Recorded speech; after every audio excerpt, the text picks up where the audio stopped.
प्रभात मंडळी. मी निलिमा पटवर्धन आणि आपण सध्या वाचत आहोत संत बहिणाबाई ही मीनाक्षीताई देशमुख लिखित त्यांची लेखमाला. आज पुढचा भाग सुरू करते. भगवान शास्त्री काशीहून परत आले. त्यांनी औदेव आणि रत्नाकरांना त्यांच्या माघारी सर्व व्यवस्थित सांभाळल्याबद्दल स्तुती करून आभार व्यक्त केले आणि तिथेच राहायचा खूप आग्रह केला. औजींना म्हणाले, तुमच्या वैद्यकीमुळे गावाला आणि आजूबाजूच्या परिसराला फायदा झालाय. या गावात वैद्याची फार गरज आहे. तसेच रत्नाकर इथे राहिले तर मला त्यांचा खूप आधार होईल. एवढ्या कामाचा पसारा मला एकट्यालाच आवरता जात नाही. पुन्हा विचार करा आणि येथेच थांबण्याचा निर्णय घ्या. पण औजी आणि रत्नाकरांनी नम्रपणे नकार दिला. परमेश्वरी आदेशाप्रमाणे त्यांना कोल्हापुरी जाणे भाग होते. अखेर रहिमतपूर सोडण्याचा दिवस निश्चित झाला. शास्त्री बुवांच्या विनंतीवरून काही दिवस त्यांना तिथे राहावे लागलं. रोज कुणाकडे भोजनाचे आमंत्रण येऊ लागलं. नको नको म्हटलं तरी लोकांनी काही ना काही प्रत्येकाला दिलं. गुरुवारी भल्या पहाटे सामान सुमान बांधून कोल्हापूरकडे निघण्याची तयारी झाली. बहिणाबाई भोवती बायकांची गर्दी झाली. प्रत्येकीच्या डोळ्यात पाणी तरळलं. गळा दाटून आल्यानं बोललं जात नव्हतं. बहिणाबाईंनाही अश्रू आवरले जात नव्हते. सद्गतीत वातावरणात निरोप दिला गेला. पुन्हा कधीही परत न येण्यासाठी रहिमतपूरचा निरोप घेतला. आता उरल्या फक्त आठवणी. प्रवासात फारसे कोणी बोलत नव्हते. वाटचाल चालू होती. कोरांना भिक्षा मागितली जात होती. गावापाठोपाठ गावं मागे पडत होती. मुक्काम होत होता. माणसांचे वेगवेगळे नमुने प्रवासात भेटत होते. त्यावेळी विजापूर बादशाचा अंमल चालू होता. रस्त्यावर यमन प्रमुख अधिकारी असत. या भागात सावधगिरीने प्रवास करावा लागत होता. चौकशी करून आडमार्गाने जावं लागत होतं. कोल्हापूर अजून बरंच लांब होतं. बायका मुलं बरोबर असल्यामुळे विशेष काळजी घ्यावी लागत होती. काही ठिकाणी लोक आग्रहाने थांबून घेत भोजनाची व्यवस्था करीत. अजूनही लोकांमध्ये माणुसकी कायम होती. दुसऱ्या दिवशी भल्या पहाटे प्रवास सुरू होत होता. चालताना बहिणाबाई जरा मागे रेंगाळल्या. त्यांना विचार करायला एकांत हवा होता. पुढे काय, हा भीषण प्रश्न त्यांच्या पुढे होता. रत्नाकरांच्या स्वभावाभोवती गूढ वलय निर्माण झालं होतं. मोकळेपणे बोलत नव्हते. बहिणाबाई त्यांच्याशी बोलण्याचा प्रयत्न करत असत तरी पण ते फारसे बोलत नव्हते. वयाच्या मानाने बहिणाबाई फारच विचारी झाल्या होत्या. एक प्रकारची विरक्ती त्यांच्यात येऊ लागली होती. एका अर्थाने त्यांचा संसार अजून चालू व्हायचा होता, पण पती हाच परमेश्वर ही भावना मात्र दृढ झाली होती. आईने समजावून सांगितलेलं सारं आठवायचं. राहून राहून रत्नाकरांचा विचार त्यांना त्रस्त करीत होता. रत्नाकरांच्या नजरेत प्रेम आपुलकी नव्हती. ते मिळवण्यासाठी बहिणाबाई काहीही करायला तयार होत्या. अंबाबाईला त्या विनवणी करणार होत्या. शरण्ये त्र्यंबके गौरी नारायणी नमोस्तुते. अखेर कोल्हापुरात प्रवेश झाला. दुरून दिसलेल्या अंबाबाईच्या कळसाला सर्वांनी नमस्कार केला. तो वार होता शुक्रवार. हा शुभ शकुनच होता. नमस्ते तू महामाये श्रीपीठे सुरपूजिते शंखचक्र गदा हस्ते महालक्ष्मी नमोस्तुते. रत्नाकर यांनी देवीची प्रार्थना केली. त्वमेव देवी लक्ष्मी पिता लक्ष्मी त्वमेव च भ्राता च त्वं च सखा लक्ष्मी विद्या लक्ष्मी त्वमेव च. सर्वानुमते प्रथम देवीच्या दर्शनाला जायचं ठरलं. सगळ्यांचं दर्शन होईपर्यंत बहिणाबाई देवी समोर डोळे मिटून हात जोडून उभ्या होत्या. मनात म्हणत होत्या, आईचा जोगवा मागेन द्वैत सारून माळ मी घालीन. हाती बोधाचा झेंडा मी घेईन भेदरहित वारीसी जाईन. सर्वांचं दर्शन झाल्यावर सर्वजण ओवरीत आले. आता प्रश्न समोर होता राहण्याचा.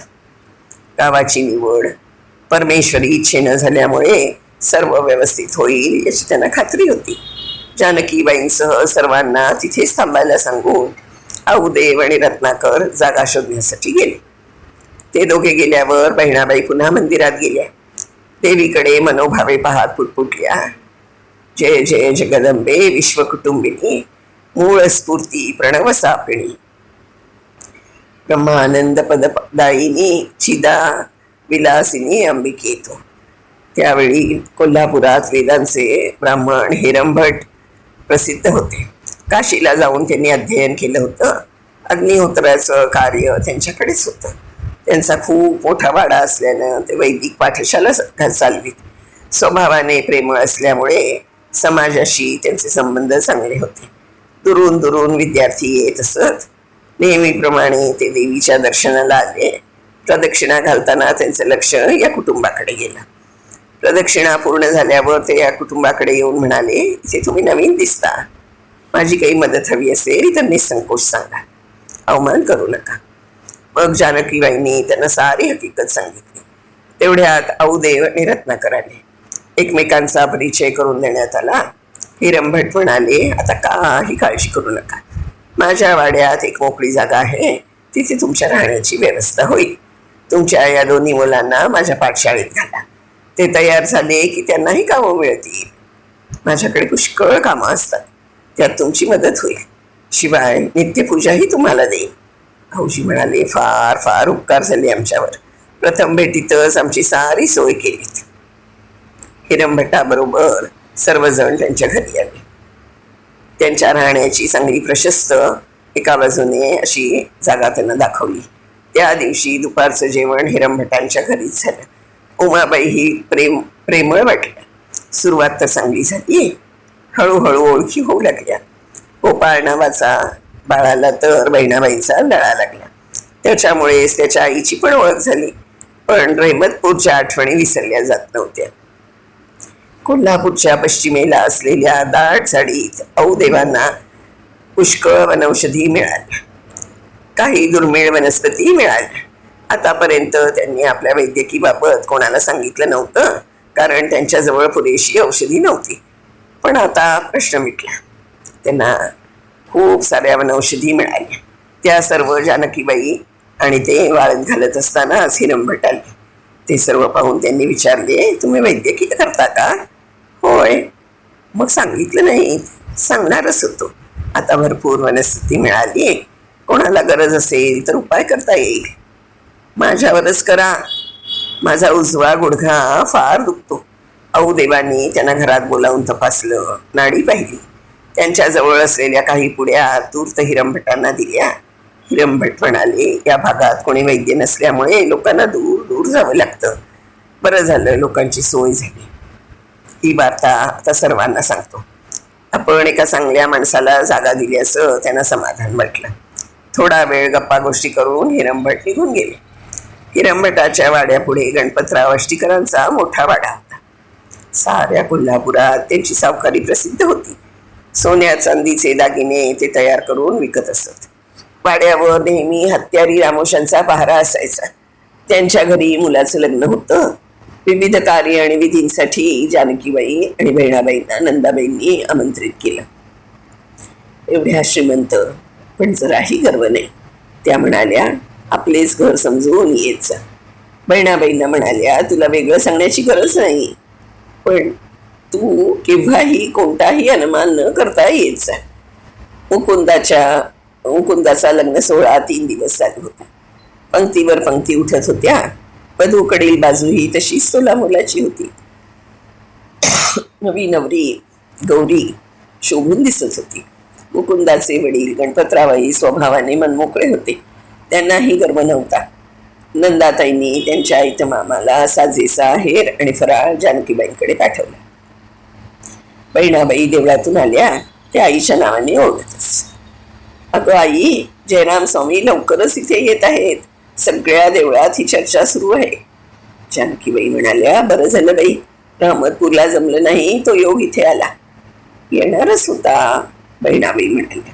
जानकीबाई म्हणाल्या, बरं झालं, देवीनं आपल्याला कोल्हापूरला आणलं, नाहीतर कुठं भटकावं लागलं असतं कुणास ठाऊक. अगं आई, जे होणार तेच घडतं, त्यालाच नशीब म्हणतात. बहिणाबाई स्वामीबद्दल भरभरून उत्साहानं सांगत होत्या. त्यांची वाणी इतकी रसाळ आहे की ऐकणारा कधी कंटाळत नाही. त्यांना म्हणे, तीर्थयात्रेत कोणी रामदास म्हणून रामभक्त भेटले, त्यांचाच प्रभाव स्वामींवर पडला आहे. रंगनाथ स्वामींना देखील ते भेटले होते. म्हणजे कोणी अत्यंत महान सत्पुरुष असावा. आपल्याला त्यांच्या भेटीचा योग कधी येईल देव जाणे. जानकीबाई म्हणाल्या, तुझी इच्छा नक्की पूर्ण होते. ते रामदास स्वामी तुला नक्की भेटतील, फक्त वेळ यायला हवी. औदेव देवळापलीकडे असलेल्या अनंतराव मुळेंना तपासण्यासाठी त्यांच्या वाड्यात गेले होते. अनंतरावांना दम्याचा त्रास होता. औदेवांच्या औषधाने त्यांना गुण आला. आधी त्यांना बोलता येत नव्हतं, ते बोलू लागले. स्वामी येणार आहेत. मागच्या वेळी आले होते त्यावेळी त्यांची प्रवचन या वाड्यातच झाली होती. एवढी मोठी जागा असूनही अपुरी पडत होती. औदेवांनी विचारले, वडगावचे जयराम स्वामी ना? वडगावला गेलो होतो, पण भेट झाली नव्हती. जयराम स्वामी येत असल्याची वार्ता कधीही बहिणाला सांगतो असं त्यांना झालं. अनंतरावांच्या पत्नीला औषध आणि पथ्य पाण्याच्या सूचना देऊन घराकडे निघाले ते. अनंतराव मुळेंच्या वाड्यात जयराम स्वामींचे प्रवचन, कीर्तन, भागवत सुरू झालं. ते तुकोबांचे अभंग गाऊन प्रवचने करीत. पहिल्याच दिवशी आऊजी, बहिणाबाई, जानकीबाई समोरच बसले. प्रवचन इतकं रंगलं, इतकी गर्दी झाली की पुष्कळसे भाविक बाहेर थांबले. प्रवचन संपल्यामुळे औदेव स्वामींच्या जवळ जाऊन नमस्कार करून त्यांना म्हणाले, मी आणि माझी मुलगी ही बहिणाबाई वडगावला आपल्या दर्शनासाठी आलो होतो, पण आपण आदल्याच दिवशी परगावी गेल्यामुळे भेट होऊ शकली नाही. तो योग आज येथे आला. या बहिणाबाईला आपल्या दर्शनाची फार ओढ लागली. ती पांडुरंगाची सारखी सेवा करते. स्वामींच्या प्रवचनाला, कीर्तनाला सर्वजण नियमित उपस्थित राहू लागले. बहिणाबाई धन्य झाल्या. तुकोबांच्या अभंगात त्यांना पांडुरंग निरनिराळ्या रूपात भेटू लागला. ओढ अभंगात स्वामी रंगून रंगून गाऊ लागत. ज्ञानदेवाचा हरिपाठ त्यांचा आवडता. हरिकथा म्हणजे त्यांचा जीव की प्राण. त्यासाठी प्रत्येकाला हरीची ओढ हवी. हरी हरी मुखे म्हणा, हरी मुखे म्हणा, पुण्याची गणना कोण करी. स्वामींच्या कीर्तनाला रोज बाबाजी सरनाईक नावाचे गृहस्थ आऊजींच्या शेजारी बसत असत. अल्पावधीतच दोघांचा चांगला परिचय झाला. आता या परिचयात आणखीन पुढे काय होतंय ते आपण उद्याच्या भागात बघूया मंडळी. तोपर्यंत मी निलिमा पटवर्धन आपली रजा घेते. धन्यवाद. मीनाक्षीताईंचे खूप खूप आभार.